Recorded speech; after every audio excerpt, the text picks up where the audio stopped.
रुक जाओ।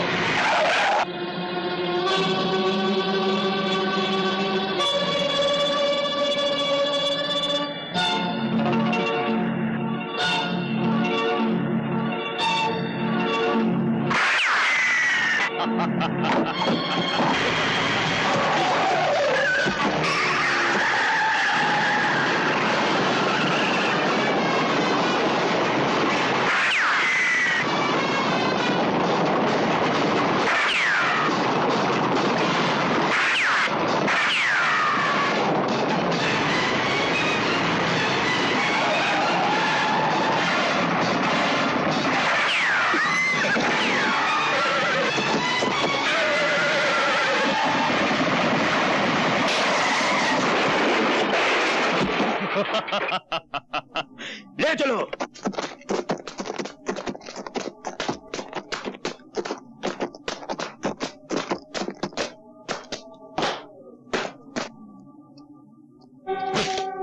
पहचाना मुझे?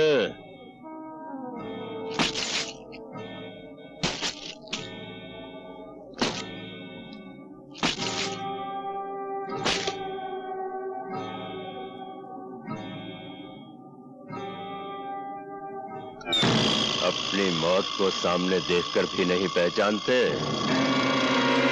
शेरा?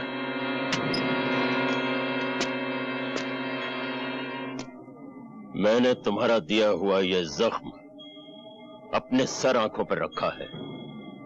बरसों जेल में पत्थर तोड़े हैं ताकि जिस दिन तुमसे मुलाकात हो तुम्हारा हिसाब चुकता कर सकूं। आज वो दिन आ गया है ठाकुर। इसे पहचानते हो?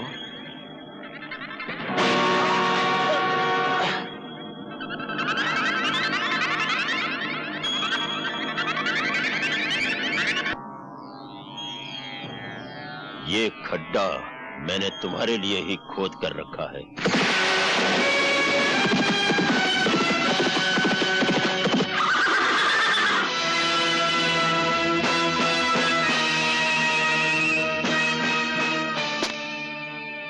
जो दूसरों के लिए खड्डा खोदता है वो खुद उसी में आकर गिरता है। जिन बच्चों के अभी दूध के दांत भी न टूटे हों उन्हें इस तरह उछलकर मर्दों की तरह बात नहीं करनी चाहिए। मर्द तो मैं हूं, वो भी असली, और बेटा भी मर्द का। कहो तो मर्दानगी के 2-4 नमूने पेश करूं? चलो।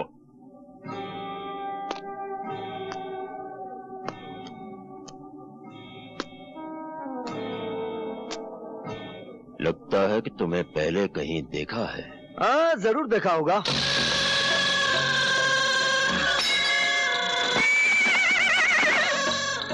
लो, बहादुर भी हाँ कह रहा है। अच्छाई बुराई की मुलाकात तो हर युग में होती है, फिर वही होता है जो हमेशा से होता है। बच्चे, हम कोई मामूली बला नहीं।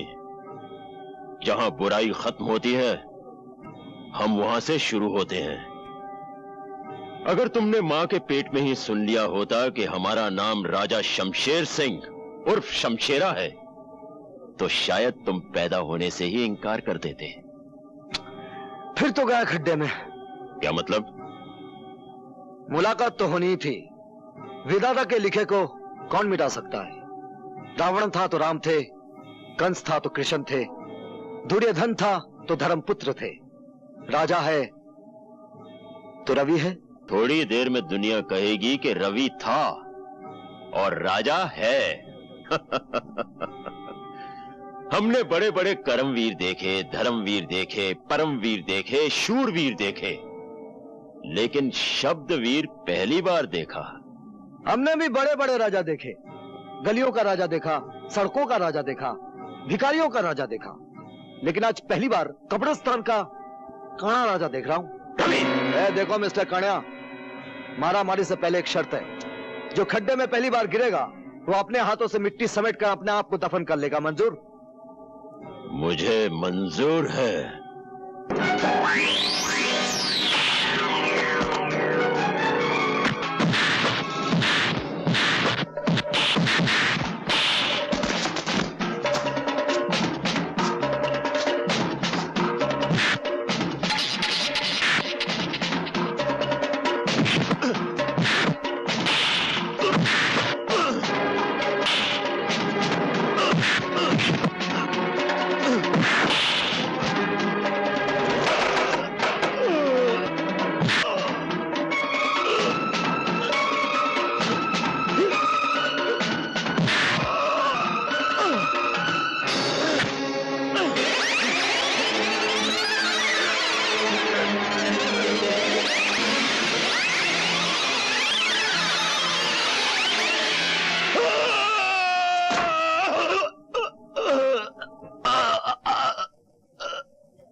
जो दूसरों के लिए खड्डा खोदता है वो खुद उसी में गिरता है। चल डाल मिट्टी।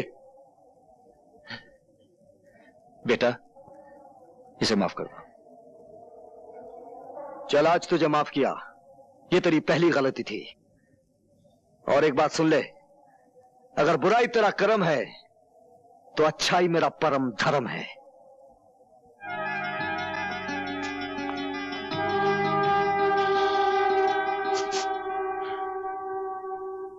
हाय राम, ये क्या हो गया आपको? कैसे हुआ ये सब?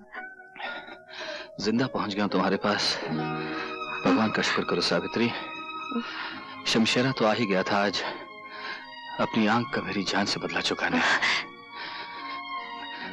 मुझे मारने से पहले एक नौजवान कहीं से आ गया और उसने तुम्हारी मांग का सिंदूर मिटने से बचा लिया। कहाँ है वो नौजवान? आप उसे साथ नहीं लाए? वही तो यहाँ लेके आया है मुझे। बाहर खड़ा है वो।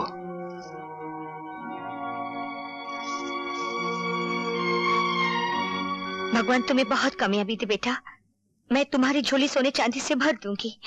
तुमने मुझ पर इतना बड़ा उपकार किया है कि... जो मैंने किया है वो उपकार नहीं था, वो मेरा धर्म था। और धर्म अपना इनाम खुद होता है। उसे सोने चांदी के तराजू में तोलकर मुझे शर्मिंदा ना कीजिए।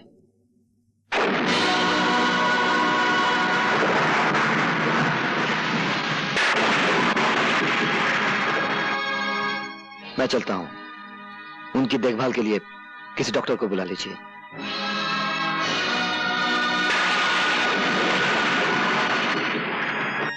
डॉक्टर साहब का बहुत खतरनाक एक्सीडेंट हुआ है, आप उनसे नहीं मिल सकती। मेरा मिलना उनसे बहुत जरूरी है। लेकिन आप समझते क्यों नहीं? उनकी जिंदगी और मौत का सवाल है। मेरी भी जिंदगी और मौत का सवाल है। सुनिए सुनिए। डॉक्टर साहब, मुझे मालूम है इस वक्त आपको परेशान नहीं करना चाहिए, पर मेरे लिए जानना बहुत जरूरी है। रवि क्या आपका बेटा है? तुम्हें कुछ शक है सावित्री? जी हाँ, मुझे पूरा यकीन है रवि आपका बेटा नहीं है। सच क्या है डॉक्टर साहब? बोलिए, सच क्या है? ये सच है सावित्री, रवि तुम्हारा ही बेटा है।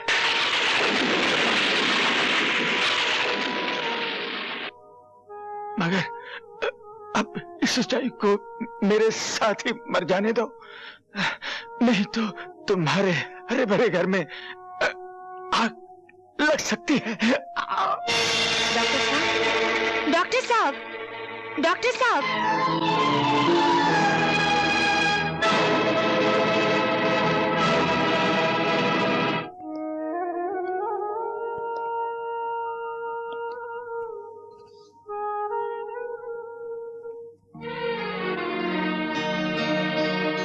माँ के बाद आप ही मेरे सब कुछ थे।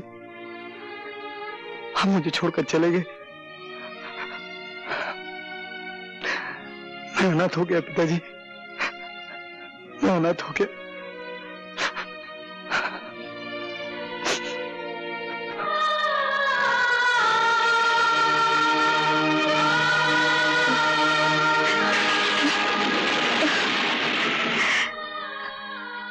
हे भगवान, अब मैं क्या करूं?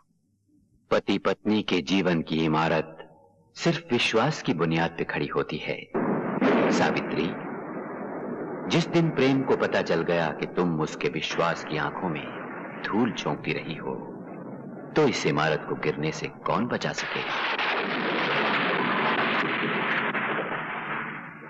इस इमारत को अब झूठ बचा नहीं सकता। बचा सकता है तो सिर्फ सच ही बचा सकता है। और आज मैं सच बता के रहूंगी।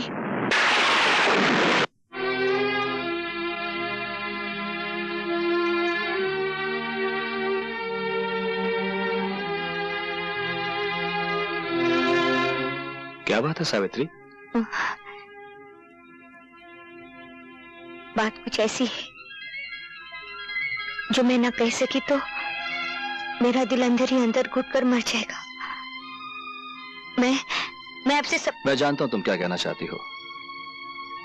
मैंने तुम्हारी आंखों में तुम्हारे दिल की कहानी पढ़ ली है। तुम अपने बेटे के बारे में बात करना चाहती हो ना? हाँ हाँ, आपको कैसे मालूम कि मैं अपने बेटे के बारे में बात करना चाहती हूँ?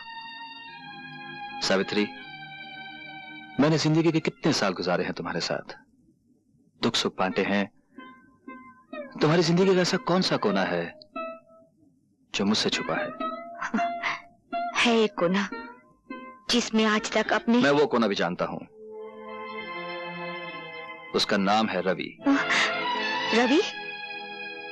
क्या बताया रवि ने आपको? उसने बताया कि तुम डॉक्टर को मिलने गई थी। डॉक्टर ने तुमसे कुछ कहा और दम तोड़ दिया। वो बिलक बिलक कर रोने लगा और तुमने उसके सर पे अपना हाथ रख दिया। और क्या कहा रवि ने? उसने कहा जब अपना हाथ तुमने उसके सर पर रखा तो उसे ऐसा लगा जैसे उसकी मां वापस आ गई हो।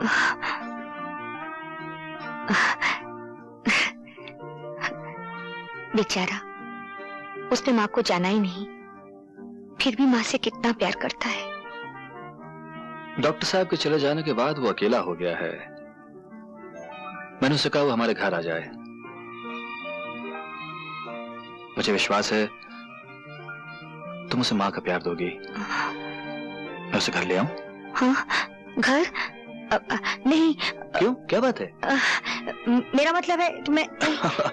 तुम राजेश के बारे में सोच रही हो? कहीं वो सोचेगा कि उसका हक बांटने वाला कोई आ गया।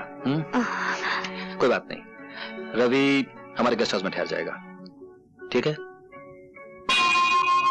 सावित्री, जवान बेटा बाप का बाजू होता है, ये मुझे रवि के आने के बाद ही पता लगा है। वो कैसे?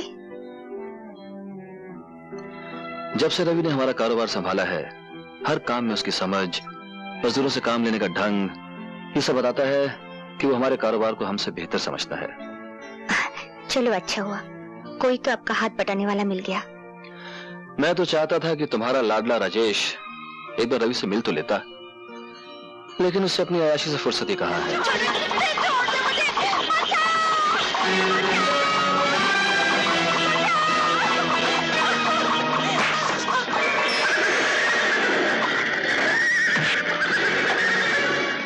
कौन हो तुम जो मेरे और मेरे शिकार के बीच में आके खड़े हो गए हो? शिकार का इतना ही शौक है तो जंगल में जाओ और किसी शेर का शिकार करो। कमजोर लड़कियों पर हमला करने वाले को शिकारी नहीं कहते।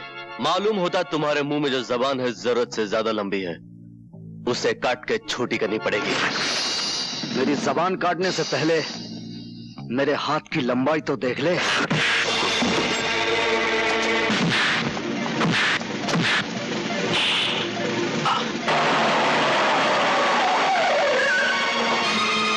राजेश, राजेश, ये क्या हो रहा है? बेटे, यही हो रवि है, उस दिन जिसने शमशेरा से तेरे पिता की जान बचाई, और अब हमारे कारोबार में इनका हाथ बटा रहा है। तो यूं कहो माँ कि ये हमारा नया नौकर है जो हमारे टुकड़ों पर पलकर अपनी औकात भूल रहा। राजेश! रवि, तुम बताओ क्या हुआ? आप इन्हीं से पूछ लीजिए। मैं जानता हूं गलती तुम्हारी ही होगी राजेश। चलो हाथ मिलाओ इसके साथ। मैं नौकरों से हाथ नहीं मिलाता।